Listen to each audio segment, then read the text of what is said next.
Welcome to CARICOMP Insider, where high-tech facial recognition meets real-world intelligence.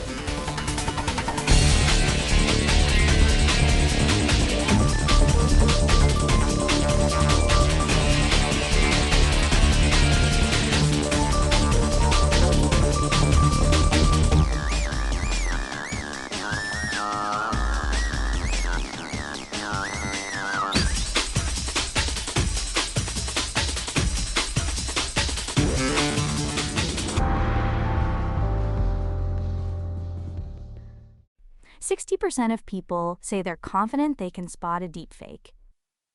According to a 2024 study cited by Florida Realtors, only 0.1% actually can.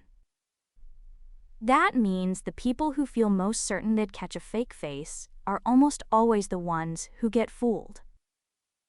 That gap between confidence and competence is exactly where fraud lives. And it's not just an abstract problem. In Maryland, someone used an AI-generated face to impersonate a property owner during a live video notarization call. The goal was to steal roughly $100,000 in a vacant land deal. The notary on that call didn't catch it. Detection software did. If you've ever signed documents over a video call or sold anything remotely, this isn't someone else's problem. It's the new shape of identity theft, and it's growing. According to Entrust's 2026 Identity Fraud Report, deepfake-related scams are climbing 40% every single year. So how did software catch what a trained human couldn't? Your face has geometry. Not just the way it looks, but the way it measures. Modern facial comparison systems map 468 landmarks across a single face. Those come from a framework called media pipe. Each landmark is a precise point: the inner corner of your eye, the tip of your earlobe, a specific spot along your jawline. The system then calculates the distances between those points using two types of math: Euclidean distance, which is a straight line between 2 points, and geodesic distance, which follows the curved surface of your face. It also calculates the ratios between those distances. The ratio of your eye-to-ear distance compared to your jawline angle relative to your cheekbone, that's a biometric constant. It doesn't change when you smile. It doesn't change when you tilt your head. And a deepfake can't replicate all 468 of those relationships at once without breaking something. The article from HousingWire offers a useful way to picture this. Imagine two copies of an architectural blueprint, one real, one forged. The forger can make the building look right. They can add shadows, realistic details, convincing textures.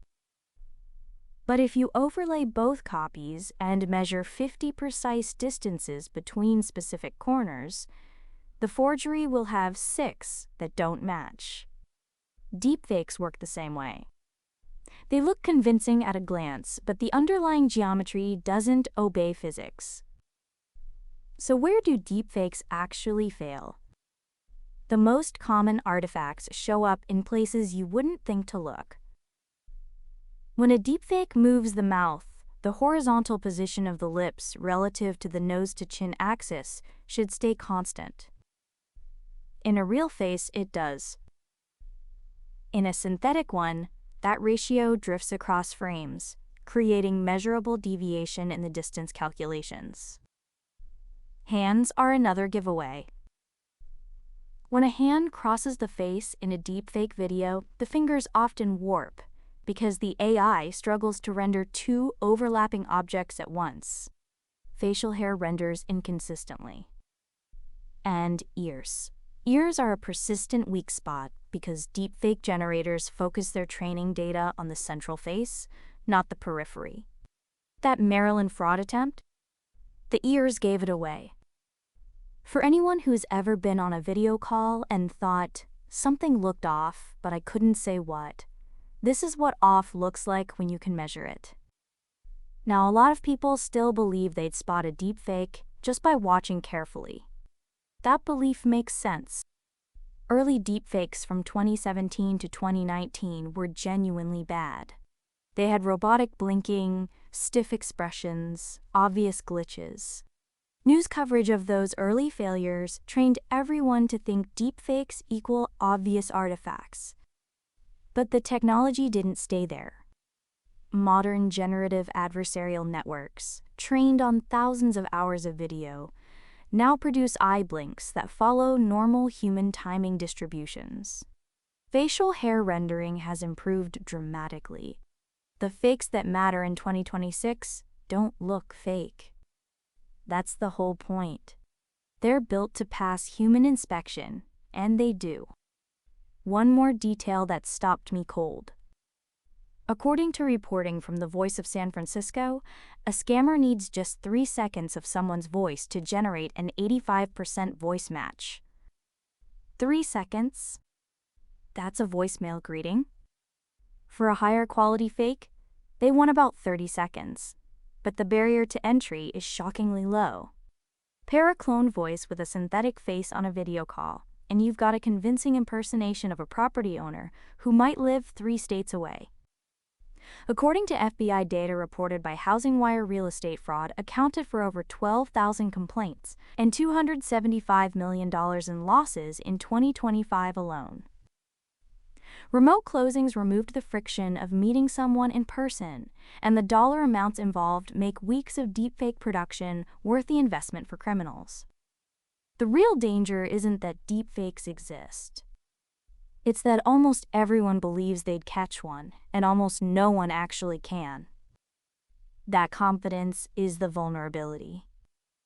Measurement is the fix. So 3 things to carry with you. First, modern deepfakes pass human inspection. Your eyes are not enough. Second, every face has 468 measurable landmarks, and the math between those points is something I still can't fake consistently. Third, the people most likely to be fooled are the ones most sure they won't be. Whether you verify identities for a living or you just signed a lease over Zoom last month, the era of trusting a face on a screen is over.